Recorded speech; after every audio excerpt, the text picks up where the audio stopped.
Olá, Pepecasters! Como vocês estão?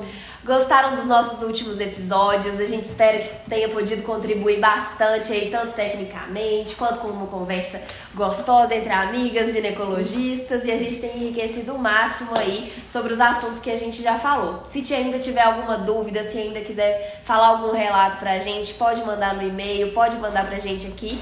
A gente vai ter muito prazer em te responder. A gente espera que vocês gostem do vídeo de hoje, que é sobre um tema muito importante, que é sobre congelamento de óvulos. Então, hoje as mulheres têm inúmeras razões para poder adiar a gravidez. É faculdade, pós-graduação, cursos, viagens, né?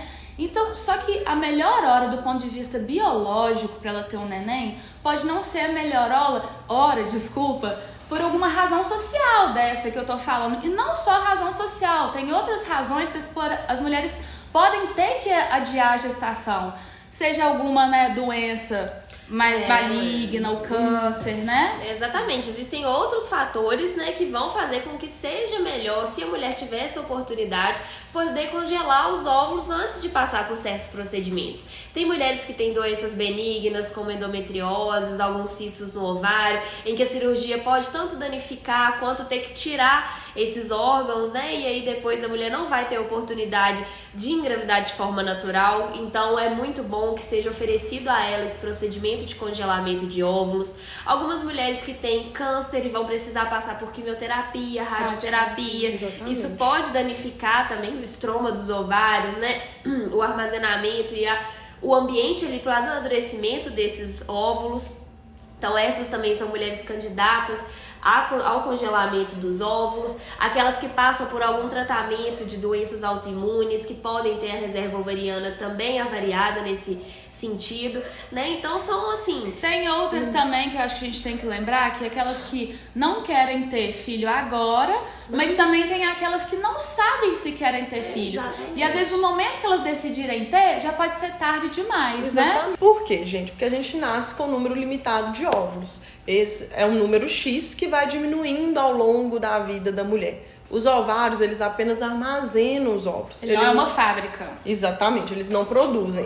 Na verdade, eles provocam o amadurecimento dos óvulos até a ovulação em cada ciclo da mulher. Isso. E outra coisa, além da quantidade, diminui a qualidade dos óvulos. É por isso que mulheres acima dos 35 anos têm mais chances de abortos espontâneos, de algumas doenças genéticas, Então, o ideal é que essa captação dos óvulos ocorra antes dos 35 anos de idade, por esses dois fatores. Porque o óvulo, quando ele vai ficando mais velho, a chance de produzir um embriãozinho geneticamente saudável diminui. Então, por isso que a chance de abortamento, natimorto, de perda da gestação, ela é maior.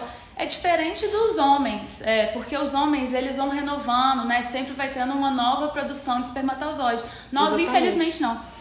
A mulher, na verdade, a produção dos óvulos, ela começa lá intraútero, quando a gente está lá no útero da nossa mãe. E com 20 semanas, quando a gente ainda é um fetinho, já começa a cair o número de óvulos. Exatamente. E a literatura, grande parte da literatura fala que a gente nasce com 2 milhões de óvulos, mas na puberdade, lá na nossa adolescência, já cai para 200 mil. Exatamente. Então, essa atresia, ela não para. A atresia, a diminuição, independente de usar o anticoncepcional ou não, ou de ter alguma doença, de vários fatores. Só o fator de idade da mulher já contribui para a diminuição da quantidade de óvulos. Mas uma coisa interessante, que a Helena até citou sobre os estudos. Os estudos mostram também que gestações que são provenientes de óvulos congelados não têm maior risco de uma formação de algum problema gestacional. Por quê? Vamos supor, eu, Bárbara, tenho 32 anos, resolvi captar o meu óvulo.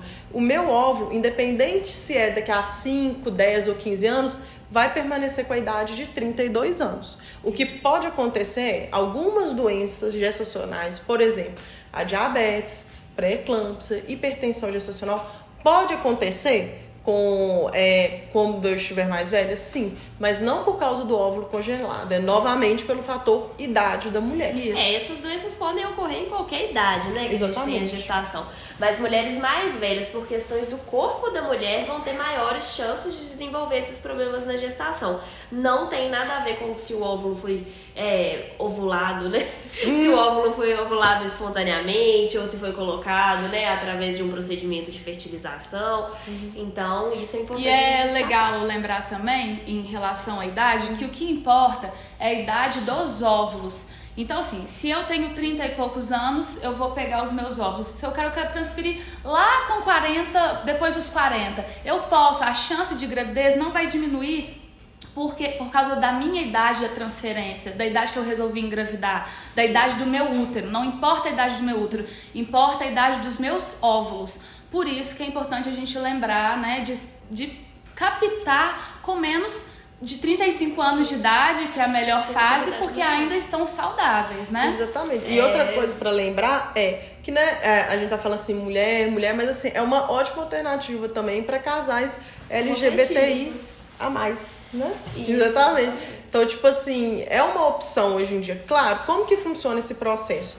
Primeiro, a pessoa que quer congelar os óvulos tem que ir no especialista em reprodução humana e infertilidade, né? Lá ele vai ser orientado sobre o processo.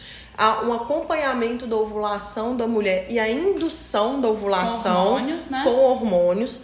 Vai acompanhando pelo ultrassom, porque no ultrassom a gente consegue ver os ovários. O desenvolvimento do folículo, né? Que é o local onde fica o óvulo dentro do ovário. Um balãozinho, né? Lá dentro fica exatamente. Quando chega na quantidade máxima, a gente fala assim, olha, esse dia a gente vai captar o máximo que conseguir. Tem alguns parâmetros, tamanho, força. Isso é pelo ultrassom transvaginal, né? Exatamente. Esse procedimento todo é feito no hospital ou numa clínica habilitada e a mulher vai congelar. E o preço, que é uma coisa também que hoje vai muito bom. Mas antes do preço, lembrar, porque a gente falou da parte dos óvulos. E aí, se a paciente ela já tem um parceiro ou se ela quer adquirir esperma de algum desconhecido, que é uma opção para mulheres que querem ser mães solo, doação de esperma, para mulheres que querem ser mães solo, ou essa questão que a Bárbara falou das mulheres homossexuais, né? Aí vai fazer o encontro pela fertilização in vitro, né? Faz o encontro do esperma, do espermatozoide, desculpa, com o óvulozinho, com o óvulo, e forma um embriãozinho. E muitas vezes a gente pode ser congelado ou o óvulo, que é o óvulozinho sozinho, ou pode ser congelado o embrião, né? Isso. E aí a mulher, ela usa quando ela quiser, assim, não tem... literatura. Nós vimos, né, na literatura, variando entre 15 anos a não ter data específica, mas data a grande limite, maioria né? fala que não tem uma data limite. Os embriões ou os oócitos podem ficar congelados. Essa temperatura aí gira em torno de menos 195 a menos 200 graus. Então, eles são... eu acho que essa temperatura ela facilita, né, essa preservação muito mais por muitos anos. Então, por isso, né, tem esse tempo tão grande aí que a mulher pode pensar sobre parceria, sobre doação de esperma, sobre engravidar ou não, e os ossos ou os embriões estarem preservados ali. Isso. Aí agora você falou sobre questão de preço, né? Isso, vocês sabem quanto que é, gente? Já pensaram sobre isso? Porque às vezes é um desespero completo. Exatamente. Assim, o procedimento, né, acompanhamento da ovulação e captação gira em torno de 15 a 20 mil. Realmente hoje, é salgado. Brasil, a gente não né? tem convênios que cubram isso. O SUS também não cobre, né? Tirando em casos específicos, eu sei né? de clínicas que oferecem alguns programas sociais. Se você comprovar que você não tem condição, eu sei que clínicas em Belo Horizonte já oferecem, né, esses planos aí sociais, né? Isso é bom. É interessante. Exatamente. E você paga uma taxa mensal que gira em torno de 100 a 120 reais para manter, né, os óvulos congelados. Mas o procedimento, né, gira em torno aí de 15 a 30 mil, dependendo da região do Brasil, dependendo da clínica, né, que vai utilizar. Então, às vezes, o investimento inicial é muito grande, isso é importante que o ginecologista converse bastante com a sua paciente, mas pelo menos a taxa de manutenção é uma taxa factível na maioria dos cenários. Assim. Exatamente. E outra coisa, né? Porque a gente falou muito questão de idade, parece que engravidar depois dos 35 anos é a pior coisa do mundo. Não é. Hoje várias mulheres optam, como as meninas falaram, né? Por diversos motivos, uma gravidez mais tardia e tem uma gestação tranquila, tem um bebê saudável, né? O importante é alinhar a expectativa, a realidade, saber que existe alguns riscos sim, mas com o acompanhamento correto dá para ser tudo bem. Isso. Uma gravidez tranquila, dá para esperar mais um pouquinho, né? A gente quis trazer esse processo porque é uma coisa que está muito em voga hoje em dia. As mulheres realmente estão adiando muito a gestação. Vocês decidem o que vocês querem fazer, mas cabe a nós passar as informações para vocês para que, diante das informações, vocês decidam o que vocês querem fazer, né? Exatamente. E aí, se vocês tiverem mais dúvidas, a gente sabe que é um tema ao mesmo tempo que gera muita curiosidade, mas é um pouco novo, porque pouca gente conversa sobre isso. É só mandar uma mensagem pra gente, comentário. A gente vai adorar responder, poder ver a dúvida de vocês. Exatamente. Boa noite, gente. Até a próxima. Tchau. Tchauzinho.